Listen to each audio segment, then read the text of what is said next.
pero tanggaling for everyday. Ganyan pag Smart ang dishwashing paste. May double tanggaling formula. Tanggal ang sebo, tanggal ang bakterya. Pahit para walang bahid, linis fantastic sa metal at plastic. Number one ko to. Tanggaling-galing mo, Smart dishwashing paste. ACS. May nagbago. May arte. May budget. Akala nyo lang yon. So solid. White rose papaya, wow, white rose. White rose papaya, wow, white rose. White rose papaya. May glow up with white rose papaya. White rose papaya. May puti power times 2 kasi may papaya at niacinamide. May shea butter and tea tree oil pa. Kutis sulit ang glow up. Glow up with white rose papaya. White rose papaya. Kutis sulit ang glow up. ACS. Sa lahat ng bagay, simula pa lang, siguraduhing max protection na. Kasi pag kulang ang proteksyon, baka madaling masira. Sa ngipin, dapat may max protection din. Max sa halaga ng unique toothpaste. With Max Protect Formula, help stop cavities before they start, while keeping breath fresh. Try unique maximum fluoride protection. Para max alaga, max protektado. ACS. Now we are unboxing MX3 Plus. Plus because it has Garcinia mangostana, plus L-carnitine and CoQ10. Each box contains 30 vegetable capsules. And you can get them in leading drugstores nationwide and online in Shopee, Lazada, and mxvph.com. Mahalagang paalala, ang MX3 Plus ay hindi gamot at hindi dapat gamiting panggamot sa anumang uri ng sakit. Galalala Falcon. Galalala Falcon. Ang bango ng sampayan. Tara na magsayawan. Calafabcon, amoy nakaka-joyful. Mga bayani kung sila'y ituring. Dahil sa kanila, kaya tayo may kinakain sa bawat araw. Pero nakalulungkot isipin na madalas ang kanilang buhay isang kahig, isang tuka lamang. Kaya puspusan ang pamahalaan para sagipin ang ating mga magsasaka at mangingisda bilang pagkilala sa kanilang kontribusyon sa lipunan at para na rin sa isang mayabong at pangmatagalang agrikultura.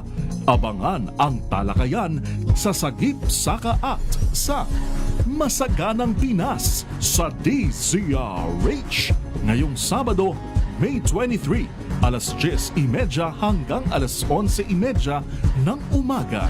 Tayo na sa masaganang Pinas. Galalala Falcon. Galalala Falcon.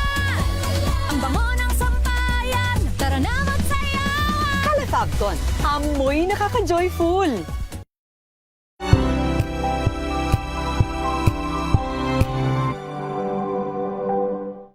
Maagang balitaan, maagang usapan sa mga issue at balita. Kasama si Kuya Angelo Palmones sa Magandang Umaga Pilipinas. Mula Lunes hanggang Biyernes.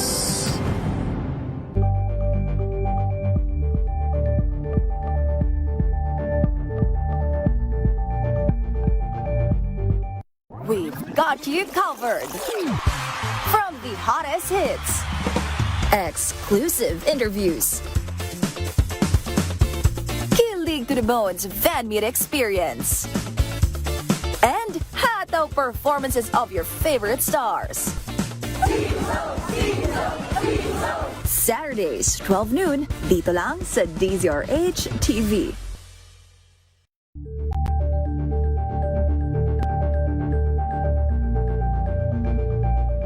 Curious ka ba sa maraming bagay? Kami na ang bahala dyan. Aalamin, tutuklasin at bibigyang linaw namin ang mga katanungang bumabagabag sa inyong isipan. Sa programa kung saan ang bawat sagot ay galing lamang sa mga eksperto. Ang Expert's Opinion, tuwing linggo alas 3 ng hapon, dito lang sa DZRH TV.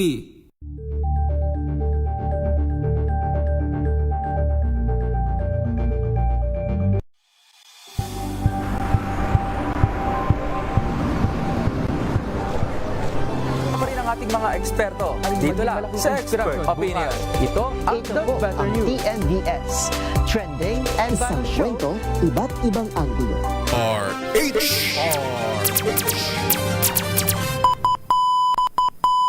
Pilipinas ang ating oras, alas 10:11 ng umaga.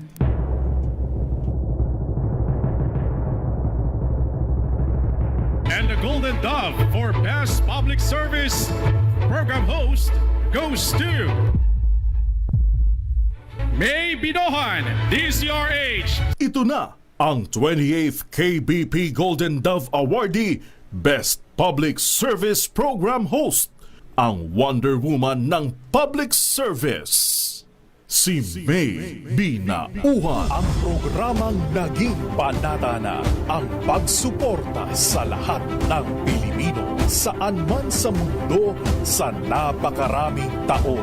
Ang programang nakatatak na sa bawat isip at puso ng Pilipino.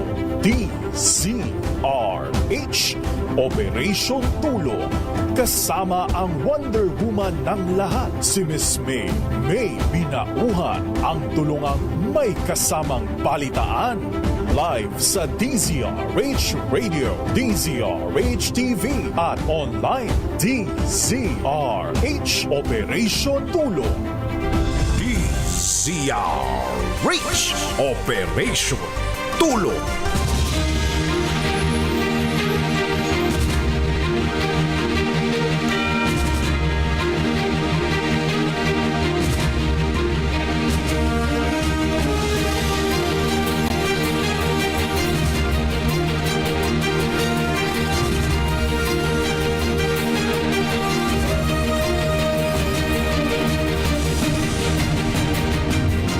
Good morning! Magandang umaga Luzon, Visayas at Mindanao. Magandang umaga Pilipinas. Ngayon po ay araw ng Friday. Thank God it's Friday. May 22, 2026. Samahan niyo po ako hanggang alas 11 ng umaga dito po sa DZRH Operation Tulong. Minus po muna ang ating Wonder Woman, Miss May Binauhan. Siya po ay nagpapagaling. Pero mamaya po, makakasama natin siya mamayang hapon sa Public Service Hour. Pero pansamantala po muna ako yung makakasama. Ito po si Wina Pearl Hesoro. Uy ha, Friday na ngayon. Aba, kamusta po kayo dyan? Kumusta ang ating mga kababayan? Ngayong sobrang init. Kahapon nga po dyan sa Palawan, sa Kuyo sa Palawan, aba umabot po sa 51 degrees Celsius ang damang init. Maya-maya lang po tayo makikibalita sa DOST Pag-asa tungkol naman po dito sa posible nating maramdamang init ngayong araw po ng Friday. At syempre po meron din tayong low pressure area na binabantayan sa labas po ng ating Philippine Area of Responsibility. Maya-maya po tayo ay makikibalita sa Pag-asa. Pero binabanggit ko nga po kahapon na dahil nakaranas po ng mataas na heat index ang bayan po ng Kuyo sa Palawan na umabot po sa 51 degrees Celsius. Ito po ay mula sa 43 degrees Celsius na damang init nitong Miyerkules. Pero ngayon po, makibalita tayo sa DOST Pag-asa. Ano ba ang aasahan natin ngayong araw? Dahil ayon po sa Pag-asa, ito na daw po ang pinakamataas sa temperatura para sa Danger Level Heat Index na naitala po ngayong taon. Ito po yung 51 degrees Celsius na naramdaman po dyan sa Kuyo sa Palawan. Ang Danger Level Heat Index po ay nasa pagitan ng 42 hanggang 51 degrees Celsius na maaari pong magresulta ng heat exhaustion o heat stroke. Nasa kabilang linya na po natin si Sir Daniel Villamin. Magandang umaga po, Sir Dan. Yes po, good morning po sa ating mga taga-subaybay dito sa DZRH. Huling namataan itong low pressure area na ating minomonitor sa layo 940 km silangan ng Mindanao. Inasahan natin magdudulot ito ng mga kaulapan at mga kalat-kalat na pag-ulan na may pagkulog at pakilat dito sa silangang bahagi ng Mindanao, partikular na sa may Caraga at Davao Region. Samantala sa Metro Manila at nalalabing bahagi ng ating bansa, magpapatuloy itong mainit at maalinsangang panahon. May tsansa pa rin tayo ng mga localized thunderstorms pagsapit ng hapon hanggang sa gabi. Sa kalagayan naman nating karagatan sa kasalukuyan, walang gale warning na nakataas at banayad hanggang sa katamtamang pag-alon ang mararanasan sa malaking bahagi ng ating bansa. Sir Dan? Yes po. Apo, isang tanong lang, Sir Dan. Saan po ba ang pinakamainit na mararamdaman natin ngayong umaga po, ngayong araw po ng Friday? Opo, sa ilang areas pa rin ng ating bansa makakaranas ng danger levels of heat index. Highest heat index na posible nating maitala for today ay posible umabot ng 45 degrees dito po sa ilang area ng Cagayan Valley. 45 degrees Celsius. Sir Dan, kamusta po dito sa Metro Manila? Ano For po Metro Manila, yes, for Metro Manila naman po, heat index forecast po natin ay 42 to 44 degrees. 42 hanggang 44. Okay, maraming salamat po, Sir Dan. Thank you po and good morning. Nakausap po natin si Sir Dan Villamin ng DOST Pag-asa.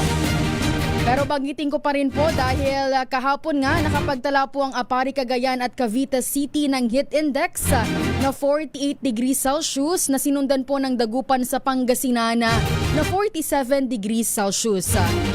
Sinabi po ng Pag-asa na umabot sa 56 na lugar ang nakapagtala po ng mapanganib na level ng heat index kahapon. Kabilang na po dyan ang Pili sa Camarines Sur at Giwan Eastern Samar na nakaranas po ng 46 degrees Celsius. Parati pong binabanggit po ng Pag-asa, ang paalala po nila parati sa atin, sa publiko, uminom po tayo ng maraming tubig, iwasan pong lumabas ng bahay sa pagitan po ng alas 10 ng umaga hanggang alas 4 ng hapon kasi ito nga po yung babad, tirik na talaga ang araw. Kahit nga po hindi pa alas 10 ng umaga, pumasok ka lang, lumabas ka lang ng alas 8, para ka nang tinutusta sa init. Pero dapat nga po itong binabanggit nila alas 10 pa lang ng umaga, huwag ka nang lalabas ng bahay kung wala ka namang importanteng pupuntahan. Ito po ay hanggang alas 4. At ang binabanggit pa po ng Pag-asa, kinakailangan dapat gumamit po tayo ng sunscreen. Ito ay panangga po natin sa init.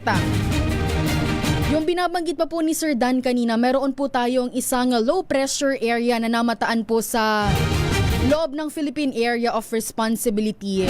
Ngunit maliit naman po ang chance na maging bagyo po ito sa susunod na 24 oras. Ang LPA po na ito ay tinawag bilang 05D, ay huli pong namataan sa layong 890 kilometers east of southeastern Mindanao. Pero una po rito, sinabi po ng Pag-asa na 3 LPA ang inaasahang made-develop o mabubuo sa Pacific Ocean sa pagitan po ng May 25 hanggang 31 May 31. Gayunpaman, nananatili pong mababa ang posibilidad na lumakas ang mga ito at maging tropical cyclones.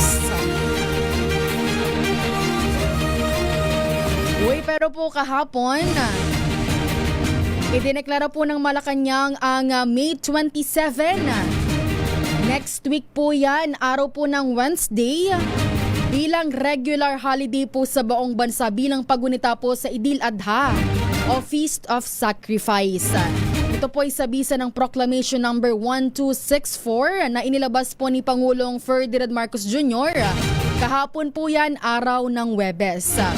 Ito po ay kasunod ng rekomendasyon ng National Commission of Muslim Filipinos na ideklarang national holiday ang nasabing petsa alinsunod po sa Islamic Lunar Calendar.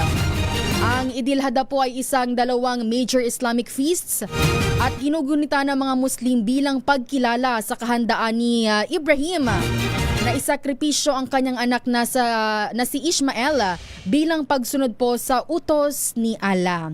Ulitin ko lang po sa mga kababayan natin dyan. May 27, regular holiday po yan. Double pay. Sana all. Pero maya-maya po, tayo naman po ay may tutulungan ngayong araw. Ito nga po ay si Kuya Bonus Ines. Siya po ay taga Quezon City at meron po siyang chronic kidney disease. Mamaya po yan sa ating pagbabalik.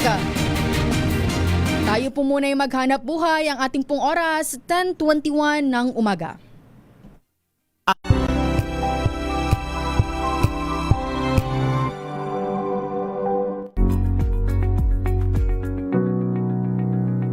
This portion is brought to you by ACS Manufacturing Corporation, ISO certified, maker of world-class quality Pride detergent.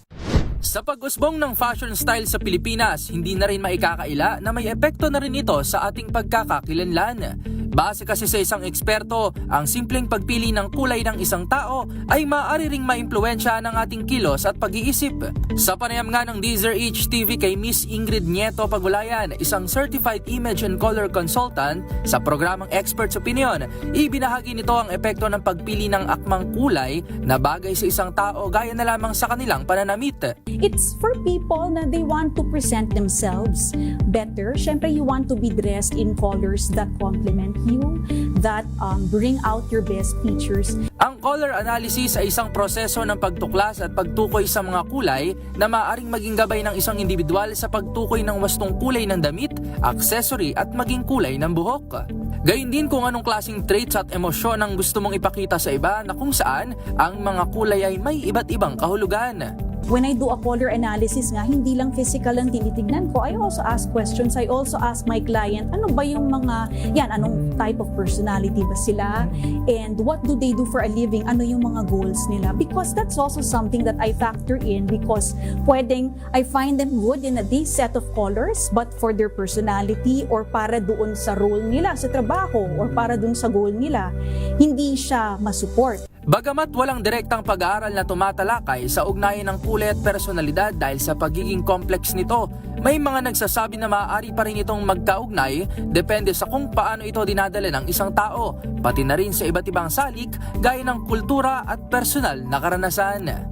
Para sa MBC TV Network News, ito si Rovic Manuel ng DZRH TV, una sa Pilipinas, una sa Pilipino. This portion is brought to you by ACS Manufacturing Corporation, ISO certified, maker of world-class quality Pride detergent.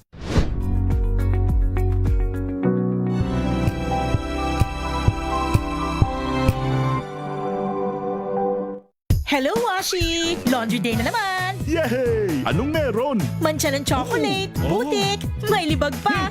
Kaya natin yan! With Pride Washing Machine Detergent, may triple stain-away formula. Tanggal ang makapit, madikit, at malupit na dumit-mancha. Kaya easy-easy ang labada. Mula noon hanggang ngayon! All you need is pride. All you need is pride. ACS. May nagbago. May arte. May budget. Akala nyo lang yon. So solid. White rose papaya, wow, white rose. White rose papaya, wow, white rose. White rose papaya. May glow up with white rose papaya. White rose papaya. May puti power times 2 kasi may papaya at niacinamide. May shea butter and tea tree oil pa. Kutis sulit ang glow up. Glow up with white rose papaya. White rose papaya. Kutis sulit ang glow up. ACS.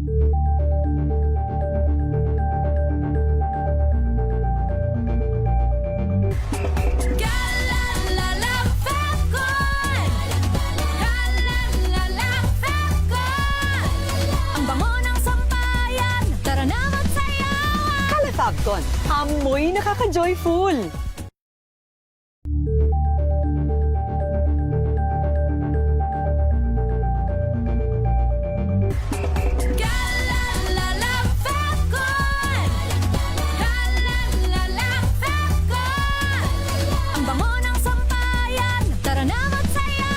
Calefabcon, amoy nakaka-joyful!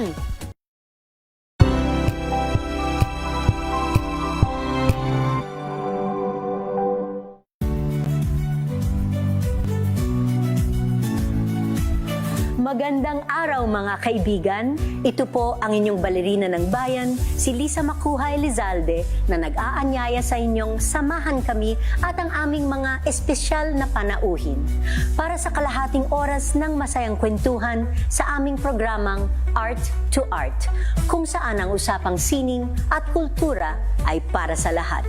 Huwag kaliligtaan, tuwing linggo, alas 3:30 ng hapon, dito lamang sa DZRH Radio, DZRH TV, at via online streaming.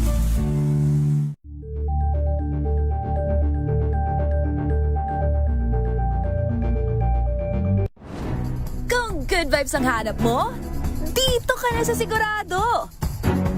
Mula sa mga istoryang nagbibigay ng inspirasyon hanggang sa mga kwentong may dalang solusyon.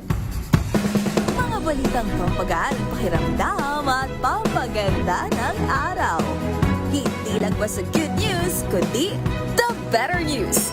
Mula Lunes hanggang Biyernes, 1:00 ng tanghali sa DZRH TV.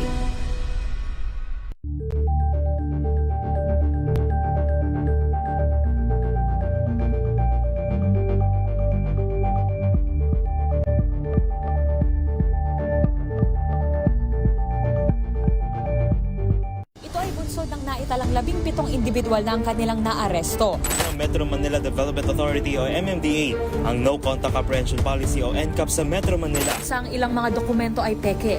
Hindi rin legal ang employment na ipinangako sa kanila. Sa mata ng batas, mananagot ang sangkot at may sala. Dahil sa bawat paglabag, may karampatang parusa. Alamin ang mga pananagutan sa likod ng mga bawal. Dito sa Hoy! Bawal Yan! Tuwing Sabado, alas 11:30 ng umaga. Dito lang sa DZRH TV.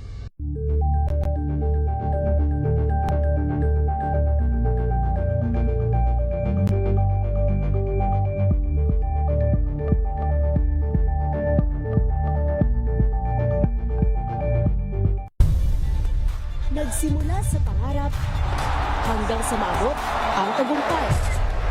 Iba't ibang kwento, iba't ibang mukha ng atletang Pilipino. Mas pinatindi, mas pinalakas, at mas pinaaksyon sa Match Point tuwing Sabado, 12:30 ng tanghali sa DZRH TV.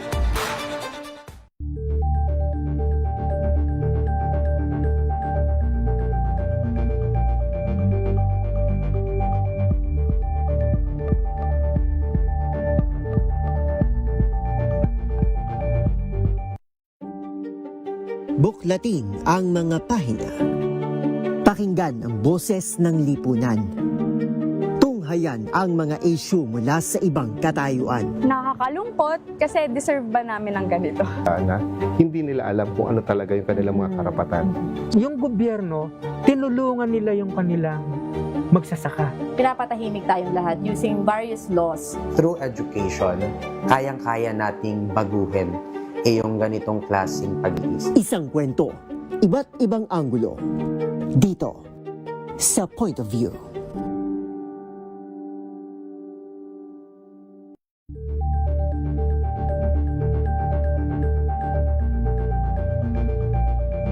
Tumunog na ang gandingan para sa kalikasan. Ang itinanghal bilang Best AM Radio Program Host ay si Cesar Chavez para sa special on Saturday ng DZRH.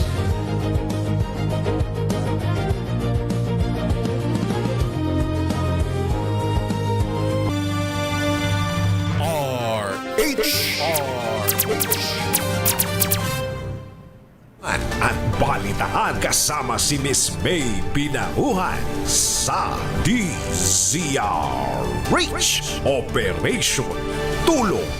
DZRH Operation Tulong.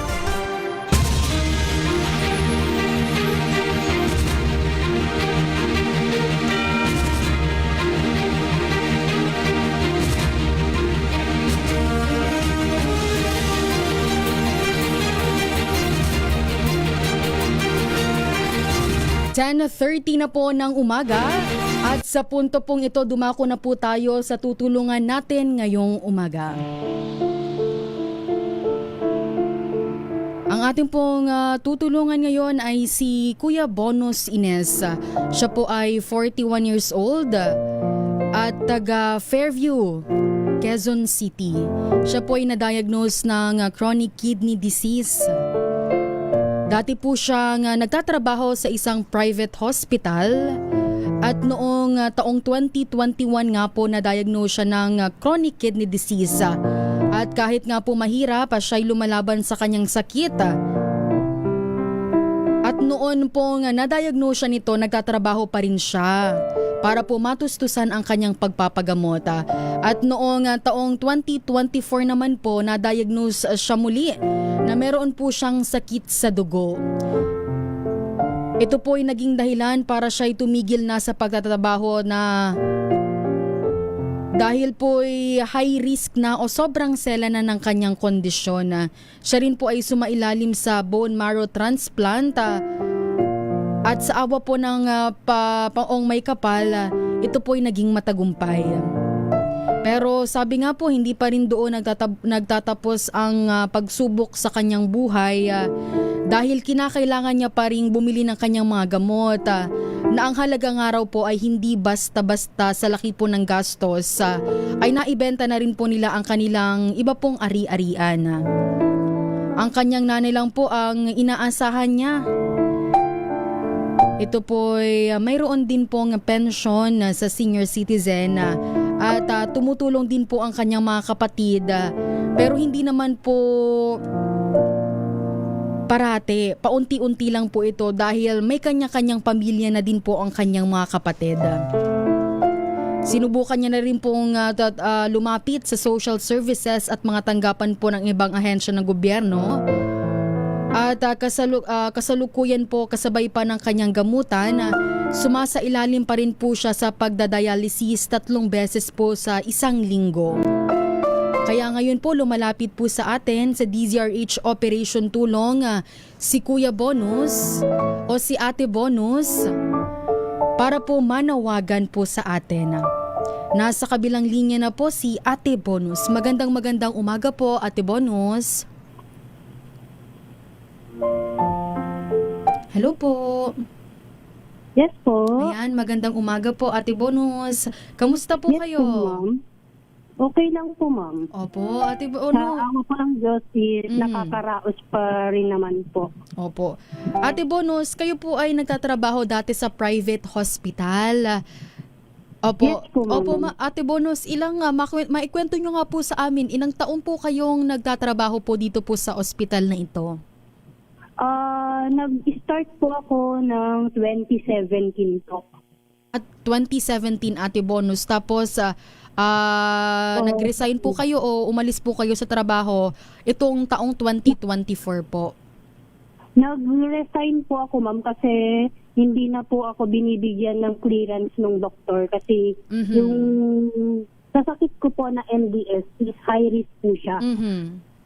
So, hindi ako pwedeng mahawa dun sa mga pasyente or sa mga nurse na nakakahalubilo ko po. Kaya nag-resign na lang po ako kasi hindi naman po ako bagay dun sa hospital kasi nga high risk po yung sasakit ko po. Matanong ko lang, Ate Bonus, o ano po ba ang gusto nyo tawagin ko po sa inyo? Anything na lang po, ma'am. Ano po? Kahit ate po or kahit ano po. Ayun, kasi ano po ang tawag sa inyo ng mga kamag-anak nyo po o ng mga kaibigan nyo? Bonus po. Bonus, ayun. Ate Bonus, ano po ang trabaho nyo dati po dito sa ospital, sa private hospital? Nursing assistant po, ma'am. Nursing assistant. Tapos noong taong 2024, umalis na po kayo sa trabaho dahil nga high risk ang iyong sakit. Yes po, ma'am. Tapos simula po noong 2024, taong 2024 din po ba kayo nagpa-bone marrow transplant o ibang taon na ito, Ate Bonus? 2025 po, ma'am. 2025. Tapos ang pagdadialysis nyo, Ate Bonus, anong taon po kayo nag-start? Same lang din po, ma'am. July 2025 po. 2025. Tapos ang inaasahan nyo sa pagpapagamot, ito pong inyong nanay. Tapos syempre mayroon din kaunting tulong na natatanggap sa iyong mga kapatid. Tama po ba? Yes po, ma'am.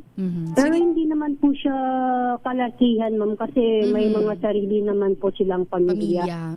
So, ano na lang po ako sa mga social service or mga dun sa Quezon City na mga tulong para matustusan din po yung mga pangangailangan ko po. Kasi mas mahirap po pala yung after ng transplant sa bone marrow.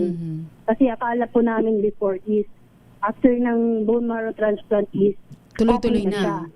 Oo, tuloy-tuloy na. Yun pala is mas mahirap po pala yung gamutan ng after transplant ng bone marrow po. Kasi marami pa po siyang mga gamot, madami pang mga lab tests, madami pa po palang pagdadaanan. Kaya nabigla din po kami dun sa halaga po. Itong binabanggit nyo, Ate Bonus, na gamot at ang laboratory, ito po bang gamot nyo ay everyday may iniinom? Tapos kung everyday, Ate Bonus, magkano po ang inaabot nyong halaga sa pagbili po ng gamot? Sa ano po, ma'am, sa 1 week po, yung gamot ko lang po ng sa bone marrow is nasa 30 to 40 po. Gamot pa lang po yun, ma'am. 30 to 40,000.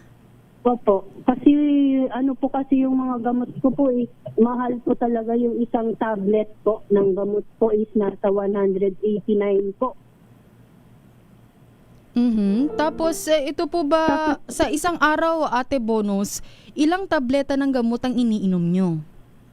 Sa isang araw po is 12 tablets per day.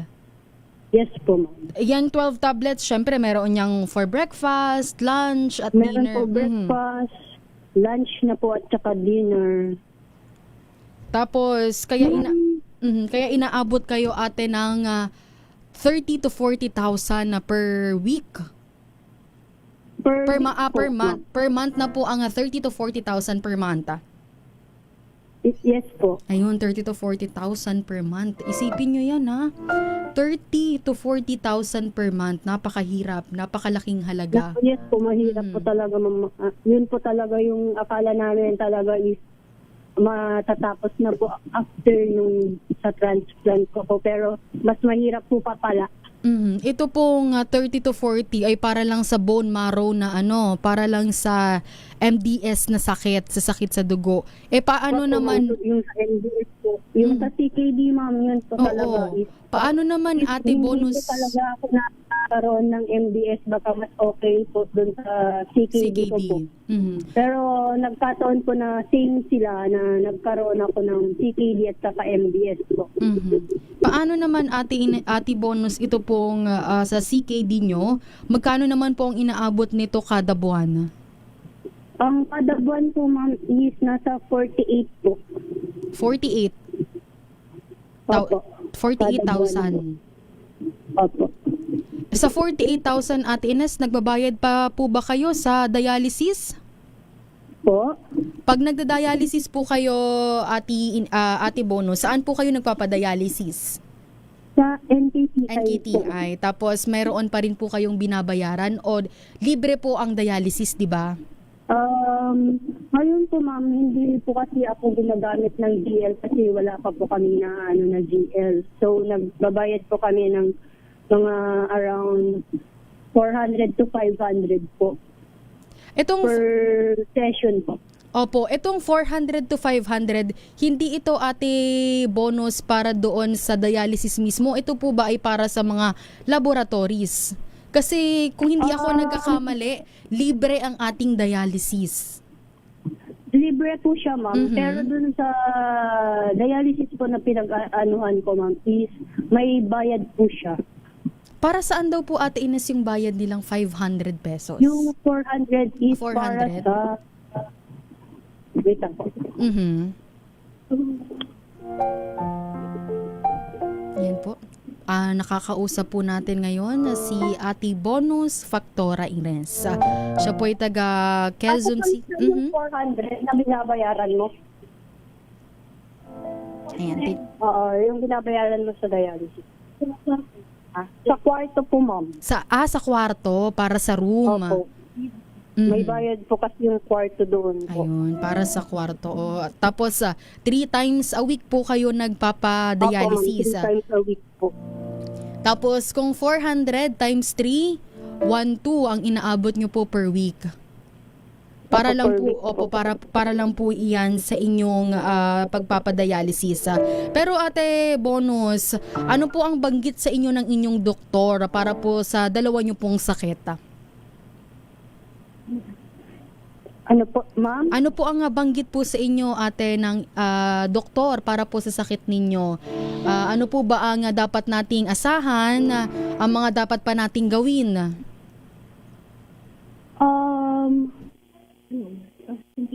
Continue dialysis po, ma'am. Tapos, ano pa po, ate? Ang mga inaasahan po natin sa itong recovery natin, ano daw ba ang dapat pa nating gawin? May mga laboratories, procedures pa daw na dapat gawin? May laboratory po kasi ako, ma'am, every month po. Every month meron? Bone marrow po, ma'am. Every month po iyan. Tapos dapat tuloy-tuloy din. Nakakailang cycle na po ba kayo, ate, ate Bonus po ng inyong dialysis? Session. Dialysis. Wait lang, mama. Meron po kaming listahan. Kasi pag ganito... 59 session na po, ma'am. 59? Simula po ng January 2026 po. Tapos ilan daw po ang kinakailangan yung session? Wala pong binanggit, ma'am. Sabi lang po tuloy-tuloy po. Tuloy-tuloy lang, kailangan tuloy-tuloy lang ang session ninyo. O sige po, Ate Bonus, tayo po'y manawagan sa ating mga kababayan. Dahil alam ko po maraming may mabubuting puso na gustong tumulong at pwedeng tumulong sa inyo. Sige po, Ate Bonus, nasa inyo po ang pagkakataon para po manawagan. Ako po si Bonus F. Ines po. Ako po yung nananawagan sa inyo lahat para tulungan po ako para sa pagbili ng mga gamot, sa pagbili ng ng mga laboratories po, sa pagpapadialysis din po. Ako po yung lumalapit sa inyo para humingi po ng tulong, financial po. Yun po talaga yung kailangan ko po kasi hindi din po sapat yung pera or yung mga binibigay ng mga kapatid ko po kasi sobrang laki po talaga ng binabayaran at kailangan ko po para sa gamot at saka sa pagpapa-dialysis ko po. Ayan po, ang nakausap natin si Ate Bonus Factora Ines. Pero sa ngayon, Ate Bonus, tanggapin niyo po muna ang ibibigay po sa inyo ng ating pong regular donor. 2,000 pesos po mula kay Senator Lito Lapid. Maraming salamat po sa binigay niyo pong tulong. At 3,000 naman po, 3,000 pesos naman mula po sa Pampamilyang Paaralan Agrikultura Foundation o PPAF. Maraming salamat din po. Ayan. At mabuhay po kayo. So makakatanggap ka po, Ate Bonus, ng kabuang 5,000 pesos. Ito po ay mula 2,000 pesos mula kay Senator Lito Lapid at 3,000 pesos mula naman sa PPAF. Sige po, Ate Bonus, pasalamatan po natin sila. Maraming salamat po kay Senator Lito Lapid. At sino po yung isa, ma'am? Sa PPAF po, PPAF. BCAP. Letter P po, PPAF. BCAP. PPAF. BCAP. Opo, letter P po, ate. As in purple. Ayun, maraming salamat po. Sa muli po sa ating regular donor, Senator Lito Lapid at sa PPAF, maraming salamat po. Sige, Ate Bonus, wag niyo pong ibababa ang inyong telepono para po mahingi po natin ang inyong detalye kung saan po natin ipapadala ang tulong mula po sa ating regular donor. Yan, lakasan mo Sige ate. po, Opo, ma'am. lakasan mo ate, bonus ang inyong loob ha. At magpapagaling po kayo. Yes po, ma'am. Maraming salamat din po. Ingat po kayo Sa parate. tulong po nila. Ayan po, ang nakausap po natin ngayong umaga si Ate Bonus Factora Ines, 41 years old mula po sa Quezon City. Siya po ay may sakit sa dugo at meron din po siyang chronic kidney disease at kasalukuyan pong sumasailalim sa dialysis. 3 times po yan, 3 times a week po yan. Pero sa punto pong ito, tayo na po muna ay maghahanap buhay. Ang ating pong oras, 10:46 ng umaga.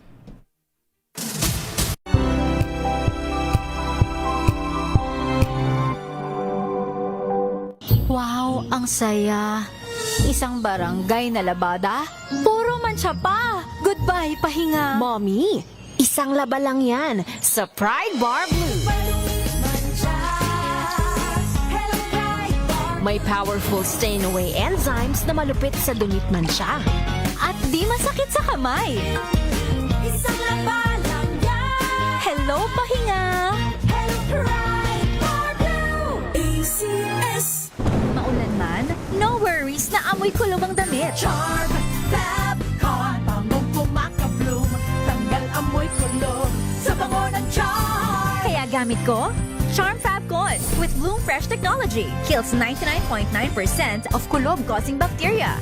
May aroma burst pa of thousands of flowers and berries. Ang sampay sa loob, no amoy kulob. Bangong kumakabloom sa Charm. Charm Fab Con.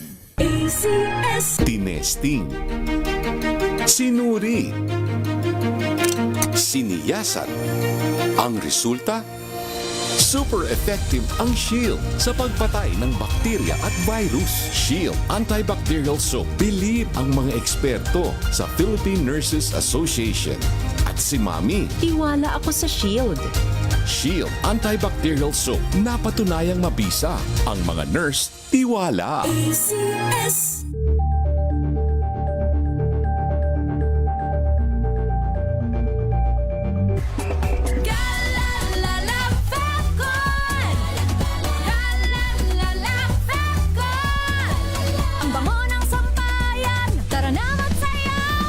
Fabcon, amoy nakaka-joyful.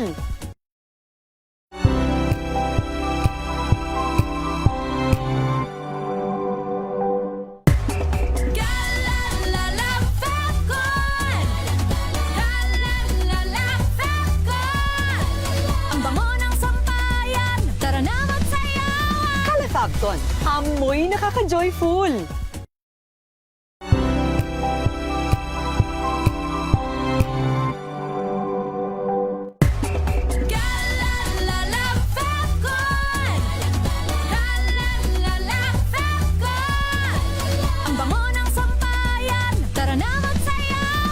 Fabcon, amoy nakaka-joyful.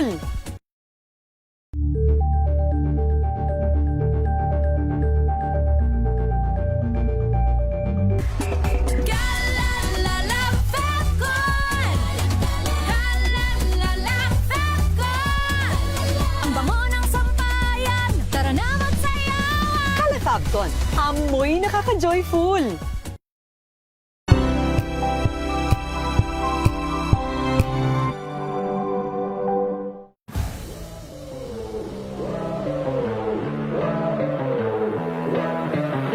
Konting maturity kasi yun nga, before talagang kumbaga gusto ko lang is maglaro lang dati.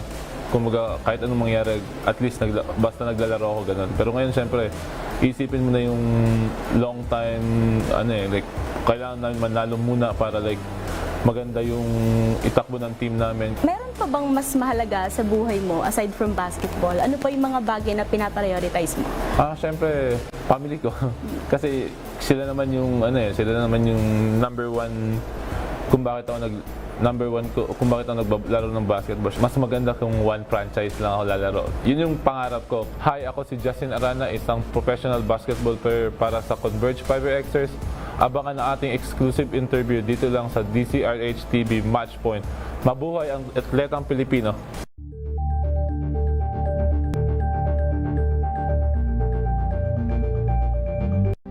maagang balitaan, maagang usapan sa mga issue at balita kasama si Kut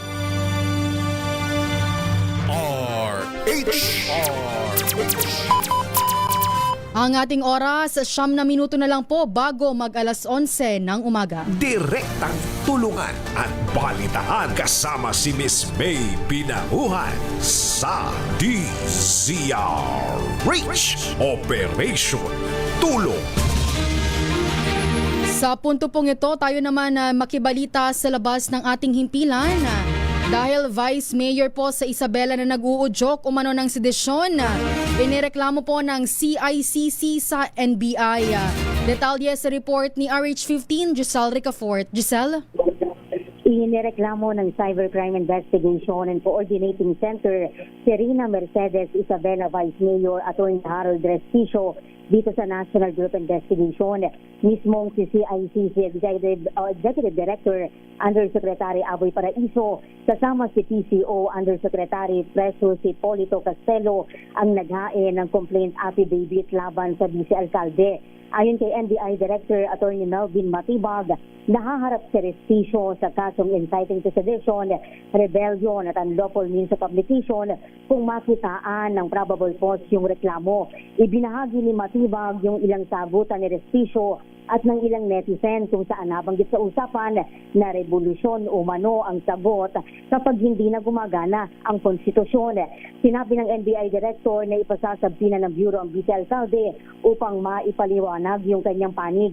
Sabi naman ni Paraiso, pinalakas ng pamahalaan ang kanilang kampanya laban sa fake news, gayon din sa mga online content na may pag-uudyok ng sedisyon, gayon din ng revolusyon. Hindi naman daw paggadlang sa malayang pagpapahayag ng damdamin yung hakbang ng kagawaran.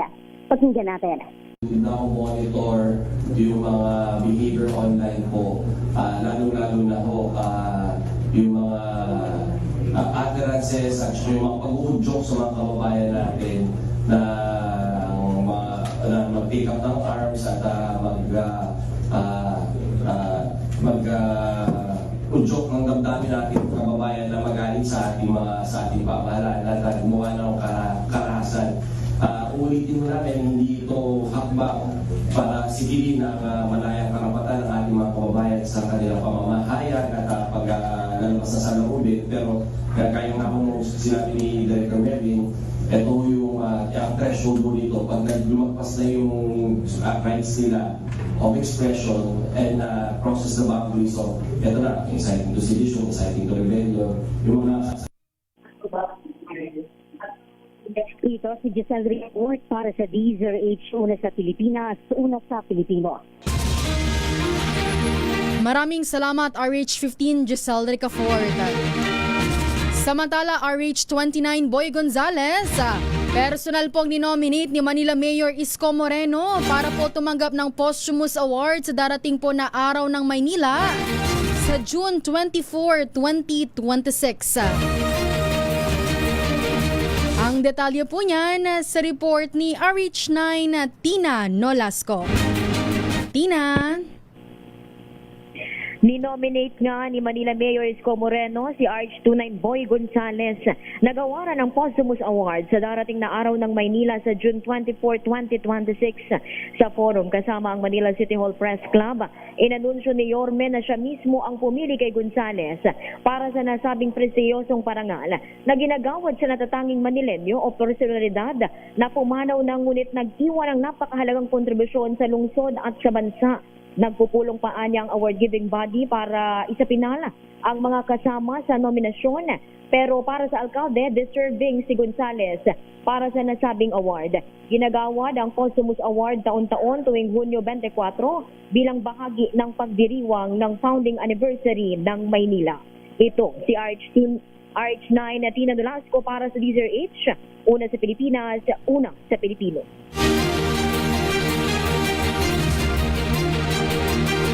Maraming salamat RH9 at Tina Nolasco. Direktang tulungan at balitaan kasama si Miss May Pinahuhan sa DZRH Operation Tulong. DZRH Operation Tulong. Uy, bago po tayo magpaalam, gusto ko lang pong batiin ang aking nanay at tatay dyan sa Bicol. Hi Mama at Papa, Mama Gina at Papa Edwin, magandang umaga. At syempre batiin ko na rin po ang aking mga kaibigan na sina Georgia, si Leia, si Jasper at si Ben. Hello, magandang umaga. At syempre, maraming salamat din po sa nakasama natin ngayong umaga kay Aiza Gabriela, kay Kuya Het at sa ating television tech. Maraming salamat po. Sa pangalan pa rin po ng ating Wonder Woman, Miss May Binauhan. Ako po inyong nakasama. Ito po si Wina Pearl Hesoro para sa DZRH. Una sa Pilipinas, una sa Pilipino. Ang ating pong oras, 10:56 ng umaga.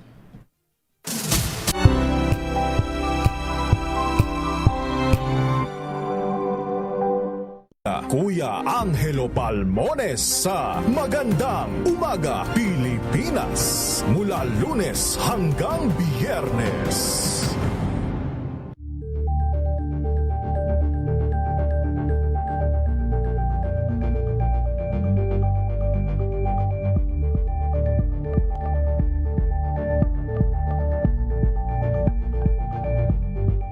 We've got you covered. From the